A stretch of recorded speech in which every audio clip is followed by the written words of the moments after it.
Jonty, what an absolute privilege to have you on my show. Let's dive straight in. I can't wait to hear your story because I just want to share with you when I actually started swimming in Windhoek in Southwest Africa in 1976. And I remember starting with a school and with a professional coach. At the end of the session, we would always do some sprints, and we were all Johnny Weissmuller. You know, we watched these Tarzan movies, and we were all Johnny Weissmuller. And then 14th of August, 1976, it all changed. I mean, the next evening, we were all Jonty Skinners. So where did it all begin? Swimming for you, where did it all begin? As funny enough, I actually I wrote an article for my former coach for a book of his, and I kind of went through that. So I basically jumped off a roof when I was a kid, playing silly buggers, and broke my left arm pretty seriously. And in putting it back together, they recommended that I swim for therapy. It's kind of like to rebuild the arm. And actually, at the time, the family lived in Grahamstown, but it was the time when my mom had left and my dad was stuck with a whole bunch of kids. So they shipped me off to PE to my uncle's house. And so I learned to swim actually in St. George's Park, that 15-meter pool back there. And I don't remember having a problem learning how to swim. It seemed to come pretty easy to me.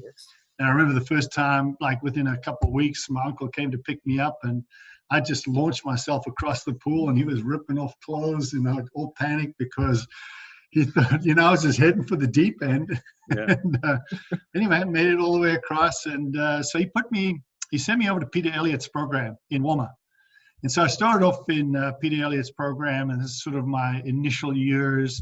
And from there, eventually my dad got things kind of organized at home. So he came back to pick me up, lived in Kimberley for a couple of years, trained with Frank Gray, who passed away recently. But I got to meet him a couple of years ago when I was back. I went out to lunch with Simon and Frank. And anyway, from there, and then eventually we moved to East London. I think when I was about 10 or so, we moved to East London. My dad became kind of like started up a team called the Penguins. And it started off with 5 or 6 kids, kids that just wanted to swim. Yeah. And it grew into a fairly decent sized team, and it sustained all the way through to a point where, he got older and retired, but he trained me all the way through high school at the Kwanzaa. I don't recall ever really swimming in any other place other than the Kwanzaa, which I don't know if you might have seen pictures of it. It's just a title, really. They bring in fresh salt water every 3rd or 4th day. And, it can go from 70 to 64, depending on what the ocean temperature is. And it was something, but I mean, that's where all the training was. We did a little bit of training at CBC, because they had a 25-meter pool, but we couldn't get in there. And Clarendon wouldn't let anyone in their pool at all in the city. So it was all in the saltwater pool, which we had the SA schools there when I was in the 15, 16 age group. Yeah. And we just cleaned up. I mean, the local kids just cleaned up because everyone came in and realized no lane lines, no lanes on the bottom, no turn targets, just salt water. It's called home ground advantage. Yeah, just in total shock. I think I won my race. I won the 100 by like 10, 15 yards. It wasn't even close. Well, the guys were looking for the black line to try and stay on track. Yeah. When I was a kid, when I was about 10 years old, there was this guy named John Reen. He came from PE. Right. And his attempt to swim and deal with that pool is he said he was going to take 50 strokes and flip, and he was a little short to the wall. So it was pretty funny. John, just talking about that, and I can see the enjoyment, the pure enjoyment of taking you back to the early days. And I think that's what this is all about is, we all reminisce about the friends we made, the suffering we went through with the cold water and everything. And for me, it's just so brilliant that I can see your face light up when you talk about the early days. Your dad, Doug Skinner, was a well-known swimming coach. Where did it start for him? When you started swimming, was he already coaching or not? Funny enough, when we lived in Grahamstown, he was a boxing coach. Oh, wow. And he was actually he was an exceptional athlete in high school. He was a pretty exceptional athlete. I mean, he was very good at track and field, rugby. I mean, he played a lot of different sports. And then the Second World War came along, and that sort of blew everything up. And by the time they came back from the Second World War, you know, it was time to get a job and do something. But I remember him being a boxing coach. And then because I got into swimming, oddly enough, he'd take me up to the hospital pool in Kimberley. Okay. And kind of work with me there. And then at that time, I mean, he sent me to Frank because he didn't know much about swimming at that time. Yeah. But in a short period of time, there were two people swimming in that pool, pretty famous people in that hospital pool in Kimberley. One was Karen Muir, who everyone knows, 100-yard 110-yard world record holder. Yes. And myself, I mean, in that pool. Then eventually we went to Frank, and Frank eventually took Karen and took her to the world level. But that's where he sort of started, but he sort of dabbled in it. But when we moved to East London, there was nothing going on. There were no teams. So he just hauled us all down to the pool, and you know, he just kind of went for it right there, and just you know, just like a dad saying, I'm going to train these guys. And you know, we just did what he said we should do and never questioned anything. That's incredible. I mean, when it got more serious and when it got more competitive, was it any more difficult working with your dad? Because it's, I guess, a bit easier when it's not your dad coaching you. And, you know, when there's a title on the line, you won numerous South African titles. And I believe it started with surf lifesaving first. So let me get back to that. Was your dad involved in that at all? No, that was just the local surf club. I mean, everyone got involved in that. Anyone as a swimmer got involved in that. Yeah. So, yeah. But I'm a very, I mean, I know people that know me. I'm a pretty ambivalent kind of person. I'm easygoing. I get along with, you know, I don't really get all bent out of shape about things very easily. Okay. So, I mean, I didn't have a problem with my dad being my coach when I was younger. You know, I did, when I finished high school, eventually I decided, you know, I'm going to move towns. And I went and trained with, and it wasn't really so much because I didn't like my dad as being my coach. You know, I just moved. You know, when I finished high school, I went to Cape Town, mainly because there's a girl I liked lived in Cape Town. So, I like it. I mean, you can't just swim. I mean, that won't get you. I ended up training with, anyway, Neil Spouse was a coach in Cape Town, and I trained with Neil for a couple of years.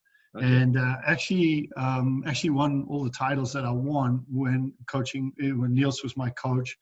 And you know, it just worked out that way. I was kind of unfortunate, you know, when you finish it all and you sort of wish you'd gone back, and if I'd stayed with my dad, it would have been nicer for him and stuff like that. Yeah. But at the end of the day, he's still your dad, and whatever you do, he's still, you know, I'm his son, and so he lives for it and loves it and enjoyed that period as much as I did. Okay. And then when you finished up in South Africa, obviously a period of isolation, and we all, I mean, the Olympics, that's the pinnacle of everything. And I actually went through and had a look at the Olympic or the world record for the 100 meters freestyle going back to 1900 something, and it was I think it was swum in the sea in the beginning, or in carnivals.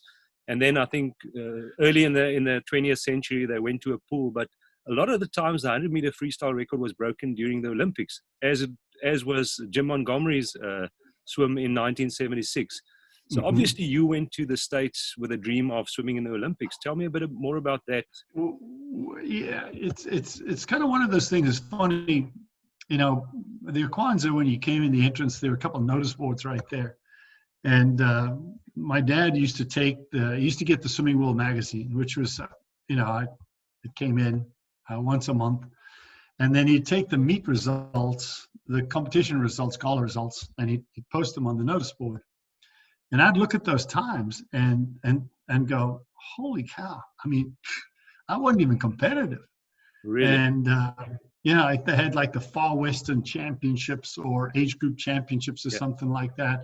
I mean, I'd see some times up there that were like stupid fast, you know, but it didn't really daunt me, because I mean, I kept looking at these times and I kept looking at these names of these swimmers, and I kept saying in my own head that, we only swim 6 months out of the year. Yeah. The water's cold as all get out, in the early part of the year, so we can't do a whole lot. Yeah. And, there was always this dream. I think it was fomented probably when I was probably 11, 12 years old, that one day I was going to try to get to the USA and train and swim and be able to compete. So that started very early in my life. And, it never changed. And a coach named Don Gambrell actually came through South Africa when I was like 15, somewhere in that range. He brought Don Scholand, I think Patty Corretto. I don't know if it was Patty, but it was definitely Don Scholand. They came in, they did some exhibition swims, and I met him. And that's really when I talked to him about, swimming in the USA, going to college in the USA. That was really, that just made it a real, that was bound and determined that's what I was going to do no matter what. And oddly enough, I had to go through the Army, do my Army thing. So it took me about 2 years between coming out of high school, getting through the Army, on the other side, working to get some money to get air and get me over. So I really turned 20 as a freshman. I was an older freshman. I mean, not like some of these kids you see today, barely 17 or 18. And, especially some kids in today's world, they've done nothing. Yeah. And they're really undernourished in terms of their world experiences when they arrive. So, I was lucky enough that I connected with Coach Gambrell, who had a huge history in developing world record holders and Olympic champions and stuff like that. And so he was really good about talking to me about how we're going to do it. And, I shared with what I'd like to do and what I wanted to do. So, it just was a process where he just trained me. I just trusted everything he did in terms of training me. In fact, the summer set the record. I actually was convinced the local coach that was running the team in New Jersey, who was a little insane as far as workouts go. He was like a real distance coach. It was all over distance. So I convinced Bill Palmer, who's a great guy. I said, Bill, listen, Monday, Wednesday, Friday in the morning, long course meters, can I just make a sprint workout? Can the sprinters just do a sprint workout? He said, okay, you can do that. But then Tuesday and Thursday and Saturday, you're in with the rest of everyone. Yeah. So we did that. And I just took all the workouts from Coach Gambrell's workouts from, the winter season and the college season. And I just, put them into long course. And I tell you, well, all the other sprinters on the team that were training on that team, man, they were so thankful. Imagine. Like, oh, yeah. And then, it was just a magical kind of summer. And really, a lot of people ask me about it. I say, I feel really lucky. Okay, I was blessed with talent. Yes. I was blessed with a lot of physical skills and, athleticism, stuff like that. 6'5" does help, eh? It does. It sucks when you're in buildings with low ceilings, but it's great when you're swimmers. Yeah.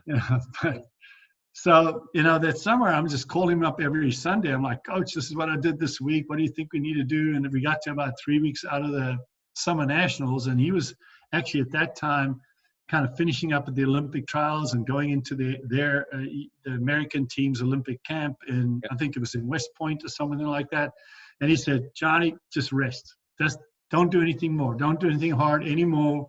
Just go to the pool, swim easy, do a couple, little short, fast stuff, but just rest. And that's what I did. I just basically rested for 3 weeks, complete trust, went to the meet. Didn't swim really any events that much with any interest before the 100. And then I spent probably 2-3 years thinking about it. I went into the low 51s in South Africa, which wasn't far off the world record at the time. But when I went 50-point high in my first year or my second summer in America, I said, okay, I'm right there. Next summer, the Olympic summer, that's it. I'm going for it. Stage, the world record must have been 50 just 50 low, because Jim Montgomery was the first one to go under 50 seconds. Yeah, it was in the probably 50.5, 50.6, somewhere in that range. And I was close. I was close enough to where I felt like, number one, I wanted to be the first guy to break 50. And obviously, if you break 50 at that time, you're going to break the world record. And, I didn't know anything about what they call visualization and stuff like that. There was no one in there that was saying, you know, if you do visualization, if you see these things, if you experience these things in your mind, your brain actually can take it on board as being something that's actually real, that's achievable. And to be honest with you, I did a lot of visualization stuff. I spent, I don't know, there wasn't any plan to it. I didn't sit down every day and say, all right, it's time for visualization type thing, you know. You know, it just happened spontaneously. You think about it quite a lot, so it became it became possible. That's incredible. I think it was a huge catalyst. I think it was part of the belief system. I mean, you know, the brain, you know, I study a lot about neurology in the brain, and I write a lot about the brain in terms of how it impacts us in terms of performance type of thing. And really on that day, I think on that day, there was no question that I'd done training, because I just trusted that I'd done the right training. Yes. I didn't question it. Coach said 3 weeks of rest, you're going to be ready to go. Never questioned that. No doubt. I mean, it was really hot. It was really hot and humid that day. We were outdoors, 3 o'clock in the afternoon, shallow pool. I mean, there was so many things that could have been detrimental on a mental level. Yes. But they didn't. They didn't matter. I didn't care about the pool. I didn't care about the heat. Didn't care about the time.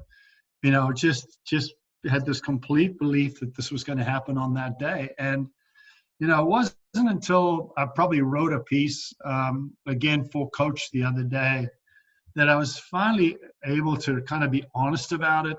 I don't know if you see the swim, and my wife, when I told her and opened up to her about it, she kind of in her mind went back to the swim, and she goes, yeah, you're right. You know, you kind of think of the person thinking other thoughts, but to be honest with you, when I finished that race, you know, and I touched the wall, and in those days, the clock just didn't happen right away. I mean, you didn't hit the wall and the time was there. It was like this instant. You had to wait for the clock to kind of roll up like into the mid-50s, and then, you know, it came in at the time. Wow. So you were sitting there, and then you got this time. And the feeling at the time was absolute relief. I mean, it was absolutely relief. You know, it wasn't this like, oh, you know, I broke the, you know, everyone thinks you're like, you broke the world record. And really, it's the relief that you were able to do it. And I don't know if I can explain it in a way where, you know, you're just so thankful that you don't have to deal with the demons of not getting there or not doing it. Yeah. And in that instance, I felt complete relief that day because I was able to do it. Yeah. So, you know, what it makes the celebration wonderful is everyone around me kind of said, well, you know, this is your Olympics. And they were really good. Those guys, I mean, 8 lanes of guys came in. And I saw that in the video. Kind of celebrated with me, which was wonderful, which helped me celebrate the moment to some degree. Because Greg Carswell actually forwarded me the link, and I watched it over and over again. And what struck me was that, you know, you were competitors. You know, John Neighbor, there are some big names in that race. But yet, the moment you touched it and these guys realized it was the world record, they all swam across and they hugged you. And it was actually a crazy scene, scenes that we don't see these days because it's become so competitive. You know, the guys are sponsored, it's money, it's everything. But for you, it was just, you know, it was a bunch of competitors and friends celebrating a major milestone. How did South Africa celebrate this? Because it was our South African swimmer. Was there any contact after that from South Africa? Well, the hard thing about it is, I mean, we're in Philadelphia. At the time, I'm working as a lifeguard in New Jersey. So I'd work as a lifeguard for 10 weeks of the summer, and then I'd get enough money working as a lifeguard, and then that would kind of support me the next winter. So I had this cycle in the summer going. And we don't have cell phones. I couldn't go to a kind of like in South Africa, we used to call them a tiki box, you know, where you could kind of call someone. You know? But you know, it took me a while to get back to the home, the place where I was staying, to where I could get a land phone and dial my dad, and because I wanted to call him up and say, hey, guess what? Because he already knew, you know. Okay, was it on the news? Yeah, he knew that, he knew it had happened. He knew the result, because when he heard my voice, he just started screaming. He just didn't, That's he was just going on, incredible memories, incredible memories. Jonty, so, I mean, I don't want to touch on the negatives, but I read somewhere that South Africa actually didn't recognize your world record as a South African record for a long time. It's actually written on the History of South Africa's website page. Obviously irrelevant. If you're the fastest guy in the world, you got to be the fastest guy in your country as well. I mean, so Listen, did I really care? No. no. I tell you what, this is a story worth telling. Because I was always in America and I didn't have money to come back. I had to kind of be careful about when I went back. Yeah. So I was kind of put up after breaking the world record and all the stuff. And I'd won the NC2A championships, because there was a lot of accolades, performance accolades in that year. So I was nominated to be the South African Athlete of the Year. Yeah. And so my dad went to the big gala up in Pretoria. And anyway, so the whole thing comes down, South African Athlete of the Year. He's fully expecting me to win the title. Yeah. Because when he looked at all the other achievements, candidates, there were people that had done things, and there were some good track and field guys at the time. But the guy that won it was a guy that was a lawn bowls guy. He'd won the singles title in lawn bowls. And he was sitting there going, "Holy God." That's South Africa for you. We still get it every now and again. We get those curveballs again, even in the modern days. It was funny, man. No, he took it. He called me. He was like ranting for like 10 minutes. I can imagine. Like, Dad, it's okay. Don't worry about it. Yeah, it's incredible, Jonty. So after that swim, was that your fastest time ever? Did you ever get close to that time again, or did you beat that time? Because I know it took for 5 years. Rowdy Gaines took 5 years before he broke that record. And no, I didn't. Like, I never ever physically and emotionally put everything I could into a performance again like that. Okay. I mean, I was like the cleanest living, everything I could possibly do, all the way into that competition. I mean, I had a girlfriend at the time. Like a month out, I said, "That's it." Yeah. We're done until after I'm done. No more dinners out. I can hear the mumblings in the background, but good for you. Imagine you made that sacrifice and you didn't break the world record. Oh, depressing. So in later years, you obviously moved on into coaching and was very successful. But I first want to touch on being inducted into the International Swimming Hall of Fame. I mean, up till today, still the only South African male swimmer to have that honor. 3 ladies have been inducted: Karen Meir, Joan Harrison, and Penny Haynes in 2007. But some major South African male swimmers have come through the ranks, and you till today still the only one. That is a serious accolade, Jonty. Well, you've got to kind of put yourself in a position where you can be recognized, and then you really have to hope that someone becomes your champion. Yes. Because the swimmer yourself, you can't really be a champion for yourself. You have to hope that someone, that knows you, knows of you, knows who you are, the kind of person you are, that type of thing, is willing to go to bat and take the fight at whatever levels politically you need to take to kind of get that across. And I'll give a lot of, I would say Cecil Colwyn probably very instrumental in helping kind of bring that about. I think he was, he's ex-South African expat, works in Canada, who, kind of had friends at the international level. Don Gambrell, again, another one, had a lot of friends at the international level that basically said, this guy deserves to go in there. It's unique. He's in a unique circumstance to where, wasn't really afforded some of the opportunities other people had. And I think that was the main impetus behind it, type of thing. So to be honest with you, I'm honored, and I've always been honored to be a member of that small fraternity, but you can't do these things without the help of other people.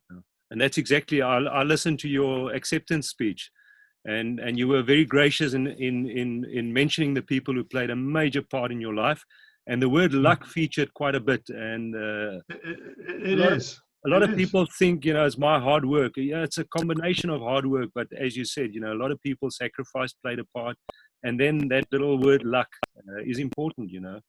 So it is. I hate to say it, but it is. Yeah. You obviously stayed in touch with swimming as a coach. I read or I listened to some of your videos, and I'm too stupid to understand where you talk about velocity and all that type of stuff. You know, you use the psychological aspect of swimming, and then you go quite technical about how you go about going faster. You know, less drag. I listened to you sticking stuff on people to feel the flow of water, which the listeners can go and research for themselves. Brilliant story. So you were quite innovative in your way of thinking.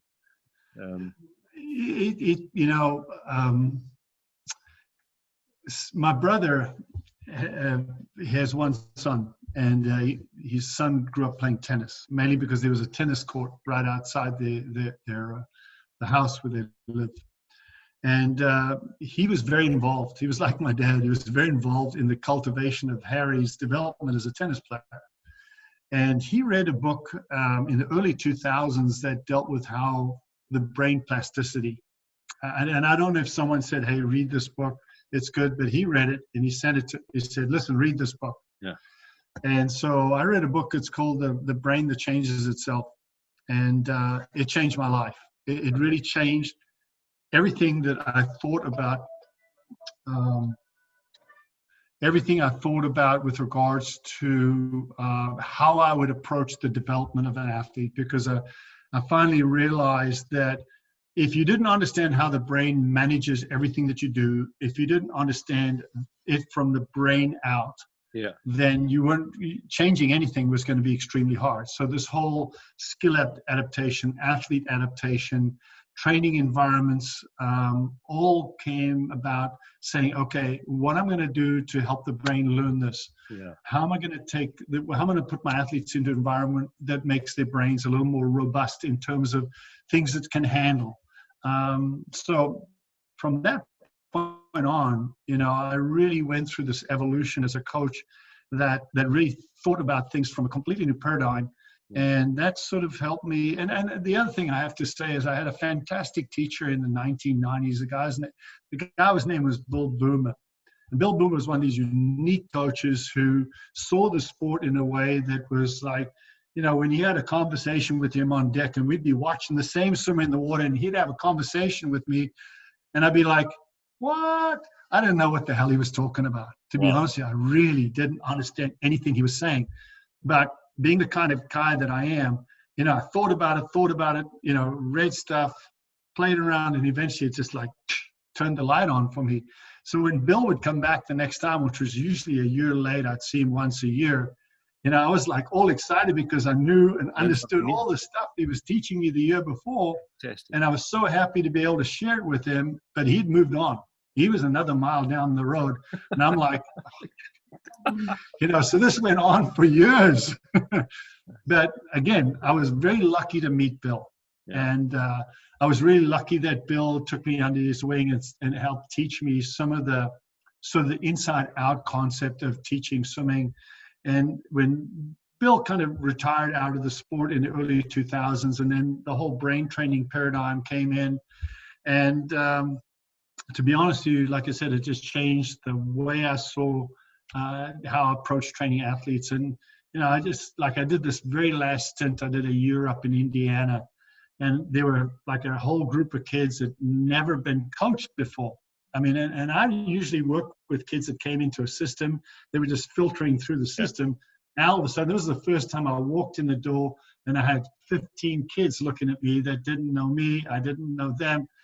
And it was really interesting for them. I think if you ask them what it was like to be kind of, you know, coached by someone in the fashion where I'm constantly asking them questions, constantly asking where they are, what they're doing, what they're thinking, what they're feeling. Can they feel flow? You know, have their sensory kind of opened up more to where they can do all these things? And I'm telling you this because somewhere in December, which is about 5 months in, you know, the whole bunch of them on a wall in the midst of a really hard set. And I looked at them with my really stern face and I said, what's the most important organ we're working on? And they looked at me like a lot of times they look at me with this like, oh my God, he asked us another question. You know, some kid stood up and he goes, the brain. And I said, you're right. And they're all like, yeah, they're piling on him like that. You answered the question, you know. So yeah, I just kind of going down that path and then kind of translating it into how I trained them every day in the water and taught them stuff and interacted with them. It's just wonderful. And I mean, even like I retired back in February and I'm still writing, thinking, reading books. I've written articles on golf. I've got an interview on soccer in a month or so. Nothing on rugby? You know, I don't see enough of it in today's world, and I just don't. I mean, I've written manuals for like football, you know, American football, in terms of how to translate brain training to that sport. Yes. How to brain training to golf, because I'm kind of having fun playing golf right now. Yeah. How to translate brain training to soccer, brain training to swimming, type of thing. And you know, I'm in the midst of setting up a sort of my own new company that I'm calling Brain Training for Sport, so that I can kind of translate a lot of this stuff into the general population with regard to giving back so the ideas and concepts and things that I learned as a coach in my years, and trying to help kind of educate younger coaches or athletes, et cetera, and kind of at least sharing the knowledge before I get so addled I can't even remember my own name, you know. Listen, I sincerely hope that your work gets you to come to South Africa to share your knowledge with us, because there's just so much I think that you have to share. I mean, a wealth of knowledge, a wealth of experience, and I couldn't think of a more humble guy to share it with South African swimmers and South African sportsmen. I really appreciate you spending time with me and sharing. I can't wait for the comments on Facebook of all the South African fans, because you have a massive fan base here. And if there's any Afrikaans left in you, if you want to share with us, dit was lekker om met jou te gesels. It is incredible to just see you glow when you talk about swimming. Thank you. Yeah, my Afrikaans is, I tried to explain to someone what bliksem meant the other day. That's a good one. But you know, so like once in a while, if we're going somewhere, I'll look at my wife and I go, "Ons is weg." Jonty, it's baie dankie, if I can say in Afrikaans, baie dankie, and may you be blessed and may you have a long, prosperous life after swimming. But please never forget about what you have to share about swimming. Thank you so much.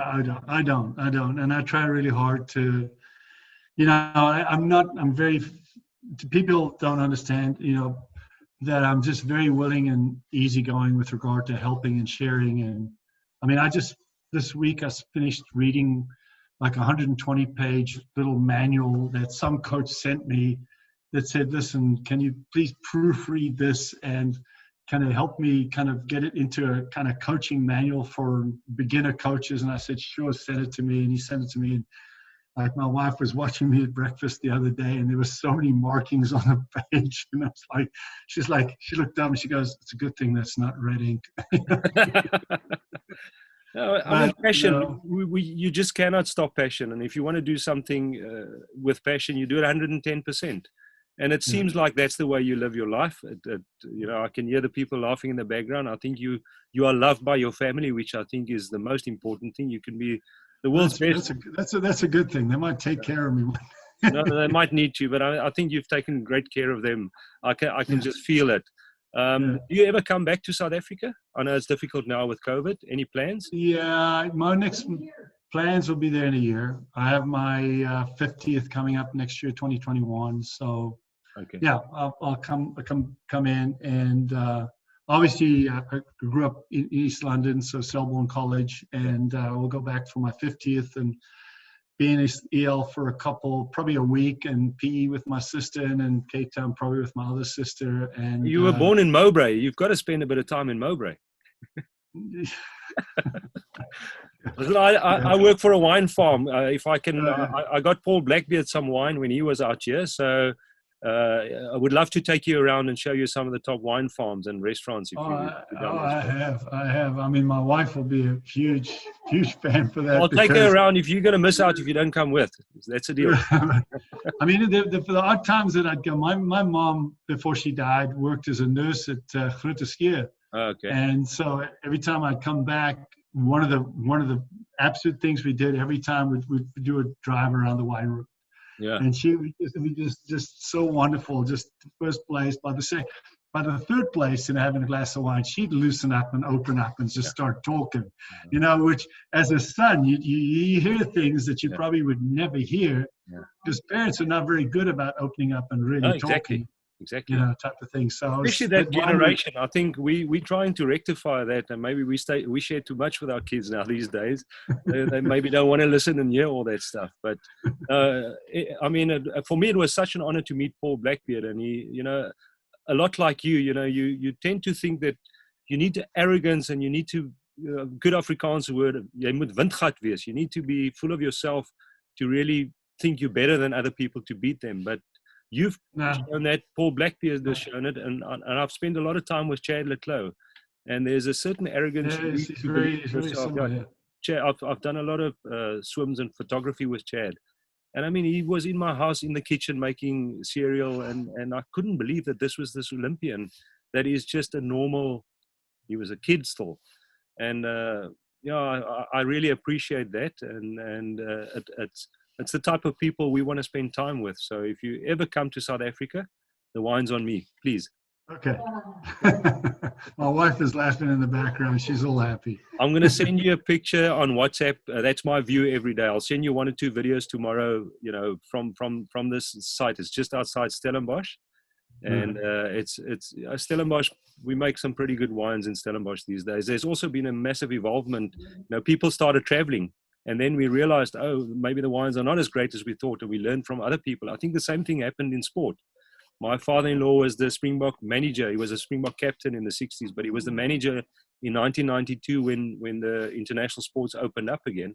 And we played the All Blacks one weekend and then the Australians the next weekend and lost both times. And the country was mourning because we thought we were the best.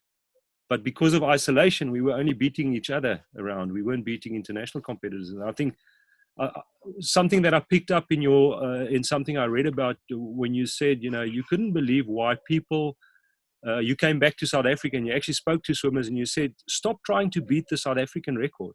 You need to aim for world's best, because there was a massive gap at that stage. And I think the guys like Graham Mule and Peter Williams proved that, you know, if we start aiming for world records, we can break them. So Peter Williams broke the 50 meters world record. Yeah, even when I came back in 16, I came back from the trials in 16. You know, I got the distinct impression that there was just too much. There were just too many kids just looking internally. Yeah. You know, they were happy to be where they were internally, and that's not good. It's not good in a business. It's not good in relationships. You know, not that I'm saying when you're in a relationship you need to look outside, but you know, you need to get opinions from outside. You need, you know, because if you're the only one deciding what the limits are, it's not a good thing. I think you got me there. Get out of that subject there. No, we don't have to go there. But Jonty, listen, I'd love to catch up with you again. This is really an honor. Not a problem. I value your time. I value the person you are, and trust me. In 1976, I started swimming as an 11-year-old kid, and swam for Namibia, or at that stage Southwest Africa. Went to junior schools in Bloemfontein. Went to national, swam with Annette Cowley and you know, these guys, Kobus Skeepers. Actually, Lee McGregor came back when I was at Marty's, Stellenbosch University. He came back. Really? He must have been 30 years old. And I was 18, 19, and he got me to swim with him in a dam, and I started doing surf lifesaving. And that's where I met Greg Carswell. And surf lifesaving to me was one of the greatest times of my life. I was first Strand lifesaving and then joined Clifton lifesaving for a couple of years. And we nearly beat Durban Surf, but we didn't. Harvey Buerta and that whole gang Durban Surf. I believe you were good mates with John Woods as well. And I was, Jan Plank, yeah. Yeah, actually, John Woods. No, we got to do a whole separate thing on surf life. So you know that Oscar Chulupski went through a rough patch now with cancer. Oh, that's Yeah. so to hear. Yeah, But his son did he's really out. well as well. He did his first paddle now already, and Yeah. he's a fighter. But he went through a very rough patch. And imagine during COVID, so he went through all those transfusions and stuff without his family by his side. So, but Oscar's No. Oscar, you know, he's gonna No. He didn't do what win he. most fights. Yeah. So, You don't do what you do if you're not a tough son of a bitch, and he was. exactly. No, He he's is. one of the toughest, and also an ambassador for South Africa. Jonty, I think it's time for you guys to get cracking. I'm going to stay in touch with you, and if it's good, I'll clock in a few week or months time. Right. Come here.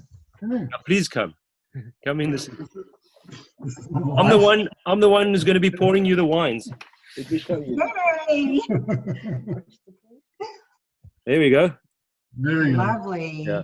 I'll send you pictures tomorrow. and here's something else. When you hear, I love my Marmite. There's a look at that. There's Marmite in the pantry now. No, but this is my special photography one. So Oh, yes. I'll keep a special jar for you when you come this way. Thank Okay. you. All right. So nice to see you, and thanks for lending him to us for a bit. Jonty, thank you so much. Be blessed. All Take right. care of yourself. Take care. Take care. Bye. Cheers. Knows me. I'm just like kind of a bit of a crazy professor at times. We'll be sitting enjoying a wonderful dinner, and all of a sudden I'll be like, okay, I got the answer to that question. And she'll just dive right in there with me, and we'll solve it together.